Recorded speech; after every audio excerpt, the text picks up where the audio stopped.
Assalamualaikum warahmatullahi wabarakatuh. Kembali lagi di channel Guratan Cerita. Untuk kisah kali ini, Guratan Cerita akan menyajikan cerita dari Bristory, dan kisah yang akan saya bawakan ini berjudul Hantu Bersedan di Kediri. Dan sebelum kita lanjut ke ceritanya, tekan dulu tombol like video ini, dan jangan lupa juga tekan tombol subscribe channel ini. Nyalakan juga lonceng notifikasinya agar tidak ketinggalan cerita-cerita seram dari Guratan Cerita. Tanpa berlama-lama, mari kita mulai ceritanya. Aku Robin, umurku 32 tahun. Bekerja di salah satu perusahaan seluler terkemuka di Indonesia. Sebenarnya kantorku di Jakarta, tetapi tugas yang aku emban mengharuskan aku untuk rutin berkeliling ke kantor cabang yang berada di seluruh Indonesia. Nyaris setiap minggunya aku harus melakukan perjalanan luar kota Jakarta, bahkan luar Pulau Jawa. Menyenangkan, bertemu dengan orang-orang baru, suasana kantor yang berbeda-beda, budaya dan kebiasaan yang beda juga kadang. Jenis pekerjaan yang aku sangat menyukainya. Dalam tugas keluar kota ini, aku lebih banyak sendirian, walau kadang sesekali ada rekan kantor mendampingi. Kalau ada hal-hal yang harus diselesaikan, tapi bukan bidang yang aku kuasai. Tapi ya itu tadi, aku lebih banyak sendiri. Dalam prosesnya, aku jadi banyak punya pengalaman yang cukup menarik, yang bisa dijadikan pembelajaran. Pengalaman dalam hal pekerjaan atau juga di luar pekerjaan. Nah, pengalaman yang gak ada hubungannya dengan pekerjaan ini, yang sungguh sangat menarik untuk diceritakan. Tentu saja ada beberapa pengalaman aneh cenderung seram yang aku temui. Salah satunya akan aku ceritakan kali ini. Sudah nyaris 5 tahun belakangan aku menjalani tugas ini. Berkeliling ke banyak kota kantor cabang. Biasanya dalam satu perjalanan dinas ada beberapa cabang dan kota besar maupun kota kecil yang aku kunjungi. Contohnya di Jawa Barat. Dalam satu perjalanan dinas, aku akan berkunjung ke kota Bandung, Tasik, Ciamis, dan lain-lain. Kunjungan itu biasanya dilakukan dalam beberapa hari, tergantung kondisinya. Sama juga dengan perjalanan dinas yang akan aku ceritakan ini.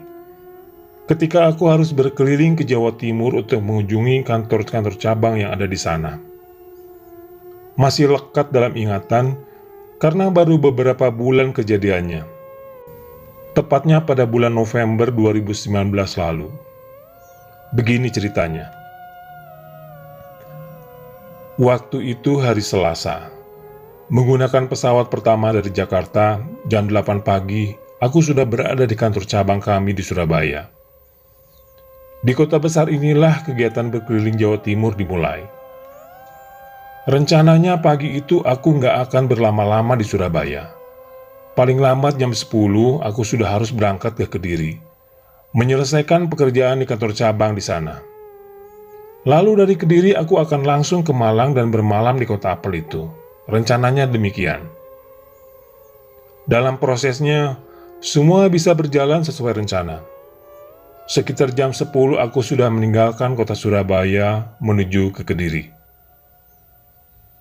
Oh iya, kalau masih di Pulau Jawa, aku memilih untuk mengendarai sendiri mobil kantor yang aku gunakan untuk berkeliling. Tidak memakai jasa supir, karena aku sudah mengenali sebagian besar di wilayahnya. Beda kalau di luar Jawa. Sebisa mungkin aku akan minta bantuan supir kantor. Sama dengan kali ini, sendirian aku berkendara dari Surabaya menuju Kediri, lalu ke Malang sore harinya. Mungkin sudah banyak yang tahu, kalau perjalanan Surabaya Kediri akan memakan waktu kira-kira 3 jam jalan santai. Singkatnya sekitar jam 1 siang aku sudah sampai di kantor cabang Kediri. Nggak langsung bekerja, rekan di Kediri mengajakku makan siang di salah satu rumah makan ketika aku baru saja sampai. Ini bukan kunjungan pertamaku di Kediri. Sebelumnya sudah beberapa kali aku ke sini. Tapi ini nanti akan jadi perjalananku yang pertama kali dari Kediri ke kota Malang. Karena sebelum-sebelumnya selalu sebaliknya, selalu melakukan perjalanan Surabaya, Malang, Kediri, lalu Surabaya. Kali ini beda. Kenapa beda? Ya karena aku ingin suasana baru saja. Karena sudah beberapa kali berkunjung ke kantor Kediri, aku jadi sudah sangat akrab dengan rekan yang ada di sana. Tidak terlalu kaku lagi. Mas, selesai dari sini nanti mau langsung ke Malang? Tanya Pak Awi, kepala kantor cabang Kediri. Iya Pak, bermalam di Malang saja. Besok pagi bisa langsung kerja di cabang sana kan? Jawabku. Perlu supir enggak Pak? Tanya Pak Awi lagi. Enggak perlu lah Pak. Semoga belum terlalu malam saya sudah selesai di sini. Jalan santai 3 jam sudah sampai kan? Jawabku. Ya sudah, kalau begitu jangan terlalu malam dari sininya mas. Jalur Kediri Malang masih ada yang rawan. Begitu tua Pak Awi menutup percakapan. Selebihnya selesai makan siang kami kembali ke kantor, kemudian aku langsung bekerja menyelesaikan tugas. Ya begitu rencanaku, jam 5 sudah selesai pekerjaan, lalu bisa langsung menuju Malang. Tapi ternyata nggak berjalan seperti itu. Banyak kendala dalam prosesnya. Kendala yang mau nggak mau harus aku selesaikan hari itu juga. Jauh di luar rencana. Nyaris jam 9 malam pekerjaan baru tuntas terselesaikan. Sudah mas, menginap di sini saja. Besok pagi-pagi saja berangkatnya ke Malangnya. Begitu kata Pak Awi ketika kami sedang santai beristirahat di depan kantor. Saya sudah booking hotel di Malang Pak, sayangkan kalau di cancel. Begitu jawabku. Ini sudah mau jam 9 loh. Yakin tidak mau disupiri? Sekali lagi Pak Awi menawarkanku untuk ditemani supir kantor. Yakin Pak, saya sendiri aja. Ini jam 11 juga sudah bisa sampai ke Malang kan? Sekali lagi aku menolak tawaran Pak Awi. Ya sudahlah kalau begitu, yang penting hati-hati. Jam segini jalanan sudah sepi, kalau mengantuk sebaiknya menepi. Iya Pak, saya siap-siap dulu ya Pak. Aku menutup percakapan. Sudah jam 9 lewat sedikit setelah selesai dari toilet. Aku berpamitan dengan Pak Awi dan rekan-rekan lainnya untuk melanjutkan perjalanan dinas ke kota berikutnya, yaitu Malang. Berangkatlah aku. Kediri ini sebenarnya bukan kota besar, tapi bukan kota kecil juga. Sama seperti kota-kota lain di Jawa Timur, dan aku sangat menyukai suasananya. Jadi, jalur yang aku akan lalui adalah Kandangan, Kasembon, Ngantang, Pujon, kemudian Batu. Begitulah kira-kira. Sebenarnya sudah 2 atau 3 kali aku lewat jalur ini sebelumnya. Tapi ya itu tadi, sebelumnya selalu dari arah sebaliknya. Dari Malang ke Kediri, baru kali ini harus melakukan perjalanan dari Kediri ke Malang, malam hari pula. Sebenarnya aku sangat menyukai perjalanan darat bermobil, road trip istilahnya. Apalagi ke tempat yang belum pernah dikunjungi sebelumnya. Sejak sekolah dulu, aku sudah sering melakukannya bersama teman-teman atau sendirian. Kebetulan yang menyenangkan akhirnya malah aku mendapatkan pekerjaan yang mengharuskan untuk banyak berkeliling, melakukan perjalanan. Sekedar info, mobil yang aku gunakan kali ini adalah Avanza keluaran terbaru. Jadi seharusnya nggak akan mengalami kendala mesin. Mestinya aku nggak akan menemui masalah selama perjalanan. Harusnya seperti itu. Jam 10 lewat. Ketika aku sudah sampai di wilayah Kasembon. Mungkin di banyak wilayah lain jam 10 malam masih akan terlihat orang atau kendaraan yang lalu lalang masih ramai. Tapi di Kasembon waktu itu sudah sangat sepi. Kendaraanku menembus jalanan sendirian. Jalanan banyak bagiannya yang masih pepohonan rindang. Hanya 1 atau 2 kendaraan lain yang melintas dari arah berlawanan atau sebaliknya. Benar-benar sepi. Nggak terlalu lama, sekitar setengah jam kemudian, aku sampai di kota kecil berikutnya, Ngantang. Di Ngantang ini aku berniat untuk mencari toko atau warung kecil untuk membeli rokok dan minuman, karena kelupaan untuk beli di Kediri tadi. Niatan untuk berhenti sebentar akhirnya terpenuhi ketika aku menemukan toko kecil yang masih kelihatan buka. Aku parkir tepat di depannya. Kebetulan toko kecil ini menjual kopi dan bisa meminumnya di tempat. Ada meja sederhana yang disediakan di depan toko. Aku memesan segelas kopi, karena sepertinya mata sudah mulai agak mengantuk. "Mau kemana, Thomas?" tanya bapak pemilik toko sambil mengantarkan gelas kopi. "Malang, Pak, ada pekerjaan di sana," jawabku cengengesan. "Oh, begitu. Masnya dari mana?" tanya beliau lagi. Lalu aku menceritakan semuanya. Kalau aku dari Jakarta dan sedang ada tugas kerja di Jawa Timur. Kemudian bapak ini menemaniku meminum kopi. Karena aku memang orang yang suka berbincang, ditambah bapak pemilik toko juga sangat ramah dan menyenangkan. Jadilah kami berbincang seru. "Harusnya Mas tadi bermalam di Kediri saja. Jalan menuju Pujon Ibatu itu sangat sepi, Mas. Jalannya berliku naik turun, harus sangat berhati-hati."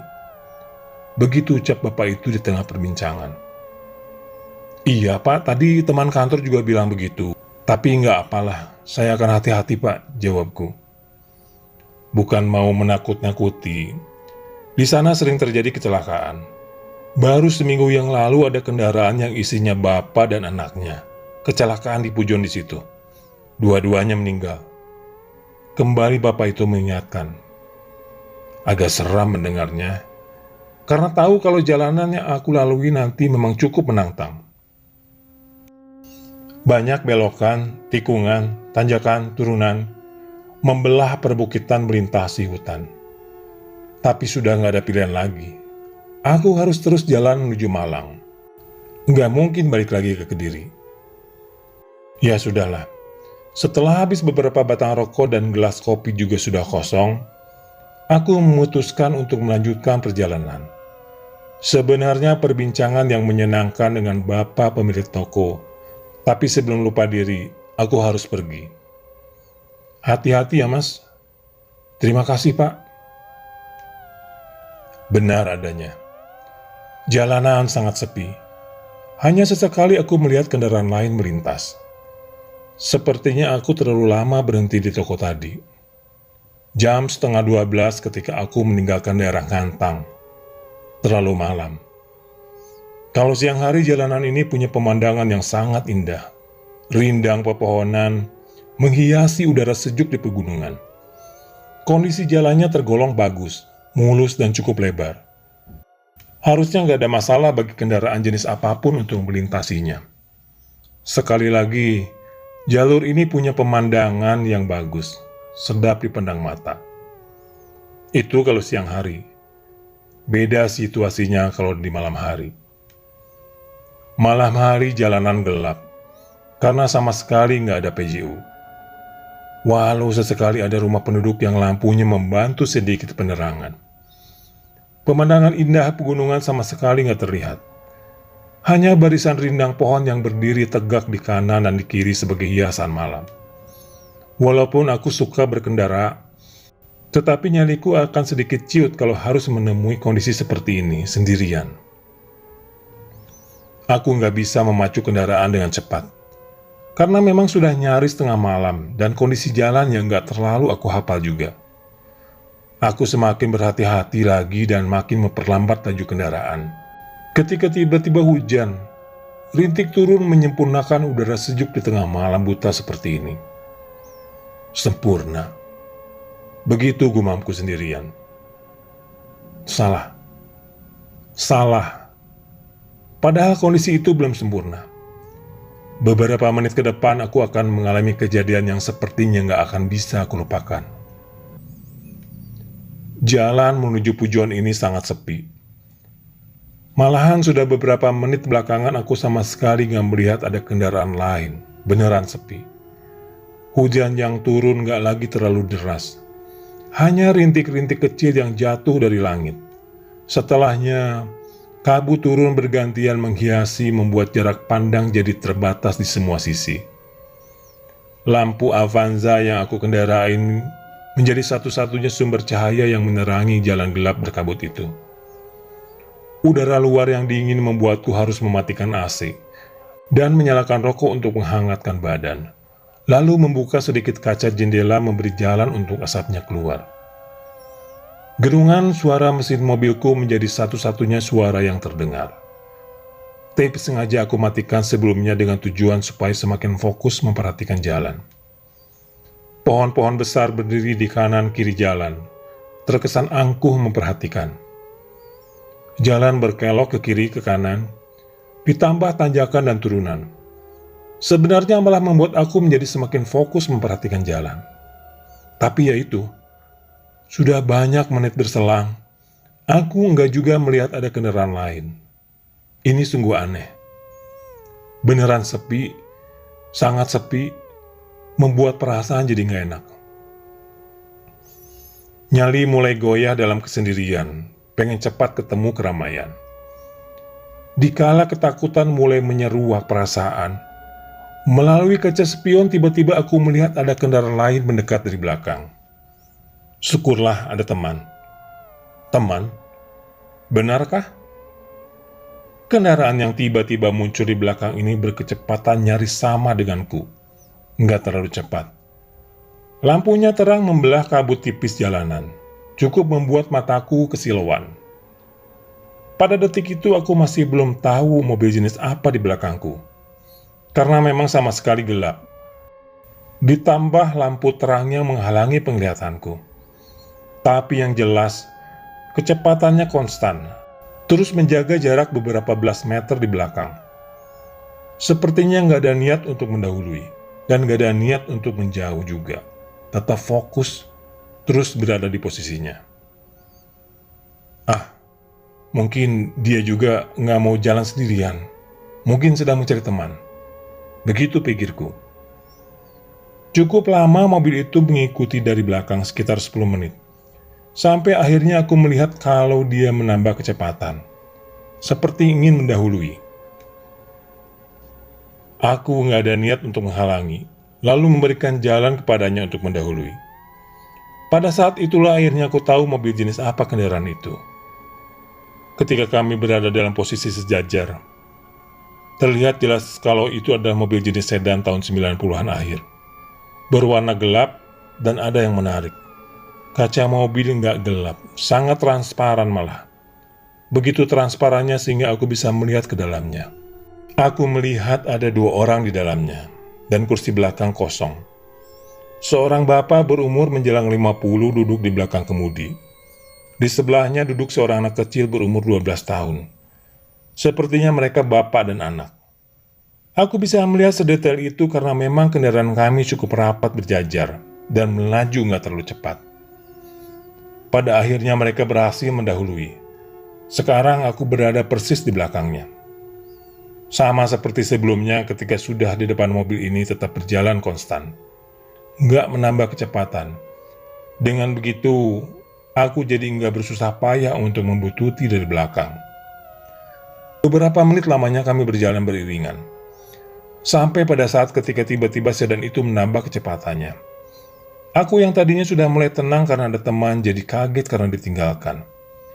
Melihat itu, aku pun lantas menambah kecepatan. Di tengah kabut yang semakin menebal, aku coba untuk mengejarnya. Ternyata aku nggak sanggup. Nyaliku nggak sebesar sedan itu, yang berani berkecepatan tinggi melewati jalan berkelok ditambah dengan kabut tebal. Aku nggak berani. Dapat ditebak, menit berikutnya sedan itu menghilang, ditelan gelapnya kabut malam. Dan aku kembali sendirian. Harusnya aku sudah masuk wilayah Pujon. Tapi aku juga belum melihat ada tanda-tandanya. Jalanan masih sangat sepi. Kabut pun semakin menebal. Aku hanya bisa melamun sambil berharap segera melihat ada tanda-tanda kehidupan. Belum. Harapanku belum juga terkabul. Ketika tiba-tiba mesin mobilku mati. Iya, mobilku mati. Nggak tahu apa penyebabnya. Untungnya dalam keadaan mesin mati aku masih dapat memberhentikannya di pinggir jalan. Sempurna sudah. Aku terdampar di tengah sepinya hutan, di tengah malam. Beberapa menit aku meratapi nasib. Semakin sedih saja ketika melihat layar di ponsel ada tulisan no service. Nggak ada sinyal. Sepertinya aku bilang tadi dari awal, mobil yang aku kendarain ini mobil keluaran baru. Seharusnya mesin gak akan bermasalah. Seharusnya. Walaupun gak tahu akan berbuat apa nantinya, akhirnya aku turun dari mobil membuka kap mesin untuk memeriksa mesinnya. Di tengah udara dingin berkabut yang aku gak tahu persis di daerah mana. Dengan bantuan cahaya dari ponsel aku memeriksa mesin mobil. Kelihatan gak ada yang aneh. Nggak terlihat ada kebocoran oli atau bahan bakar. Nggak ada asap yang menandakan overheat juga. Sepertinya mobil aman. Tapi ketika aku coba untuk menyalakannya, tetap saja nggak bisa. Hingga akhirnya aku nyaris putus asa. Belum putus asa, hanya nyaris. Karena ketika sedang melamun meratapi nasib, aku melihat ada lampu kendaraan di depan, beberapa belas meter di depan. Nggak jauh. Kelihatan ada lampu belakang mobil yang menyala. Syukurlah, dalam hatiku berucap. Lalu tanpa ragu aku melangkah menuju kendaraan yang saat itu aku belum tahu jenis kendaraan jenis apa. Karena masih terhalang gelap dan kabut tipis. Langkahku bersemangat, ada harapan mendapat bantuan dari mobil itu. Karena memang jarak kami nggak terlalu jauh, jadi nggak terlalu banyak juga aku melangkah untuk mendekat. Tapi ketika aku berhenti melangkah, ketika hanya tinggal beberapa meter jarakku dengan mobil sedan itu, setelah aku sudah sangat dekat, aku melihat kalau ternyata itu adalah mobil sedan. Sedan berwarna gelap yang tadi terus mengikutiku sebelum mogok. Ternyata sedan ini berhenti juga di pinggir jalan, dengan lampunya yang masih menyala. Lalu kenapa aku berhenti berjalan? Bukan hanya berhenti, aku juga berdiri diam tercengang. Kenapa? Ternyata penumpangnya sedang berdiri di belakang mobil itu. Berdiri di belakang bagasinya, berdiri menghadapku. Aku mengenalinya. Itu benar seorang bapak dan anaknya. Aku melihatnya ketika mereka mendahului tadi. Aku masih sangat ingat garis wajahnya. Tapi itu bukan alasan aku berhenti melangkah dalam diam ketakutan. Aku berhenti karena mereka kelihatan mengerikan. Wajahnya pucat, tubuhnya basah seperti berlumur darah. Beberapa bagian tubuhnya terluka. Dalam pekat kabut aku mundur perlahan, kemudian berlari cepat ke mobil. Setelah sampai, aku lalu menutup kap mesin dan masuk ke dalam mobil. Sedan itu masih berada di tempatnya, nggak bergerak sama sekali. Dalam ketakutan, iseng aku memutar kunci mobil. Syukurlah, mesin menyala dengan sukses. Nggak ada kendala sedikit pun. Ya ini cukup aneh. Kemudian langsung pergi dari situ, melaju cepat, menuju Kota Batu. Singkatnya akhirnya kengerian berakhir. Sekitar jam 1 aku sudah sampai di sebuah hotel di Kota Malang. Aku memarkirkan kendaraan di tempat parkir gak jauh dari lobi, lalu menuju meja resepsionis untuk check-in. Setelah proses check-in selesai, ada roomboy yang akan mengantarkanku ke kamar. Nah, dalam perjalanan menuju kamar ini, ada pertanyaan roomboy yang menyeramkan. Maaf mas, tadi saya di parkiran melihat masnya datang. Keluarganya nggak ikut sekalian turun? Tanya si roomboy. Keluarga yang mana mas? Jawabku dengan pertanyaan. Tadi saya lihat ada bapak dan anak kecil duduk di jok belakang mobilnya mas. Mendengar ucapan itu, aku bingung dan harus menjawab apa. Demikianlah akhir cerita dari video Guratan Cerita kali ini. Subscribe, like, komen, dan share agar tidak ketinggalan video-video dari Guratan Cerita berikutnya. Tetap sehat, tetap semangat. Sampai jumpa di video berikutnya. Assalamualaikum warahmatullahi wabarakatuh.